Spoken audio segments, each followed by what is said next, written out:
Well, welcome. This is exciting for us, a journey, in my opinion, of 5 years where I was asked to get involved with the fabrication group. And I said, Clifton, I don't even know how to spell fabrication. But most importantly, and y'all know, it's the people that matter. And luckily, we ran into Dusty. Anthony, where's Dusty? So we already had a lot of Amada, and Amada is has an office up in High Point. And I looked at this, and we had the opportunity to go up there in October of last year, and we took Z and we took Clifton up there, and they saw it, and they went, where the heck is that gonna go?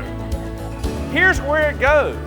So what does this 12,000 watt bring to us? It brings automation that we've never had before. And what that does is it gives us the ability to cut more for our customers, to be able to work with our competitors who are getting these fancy new machines.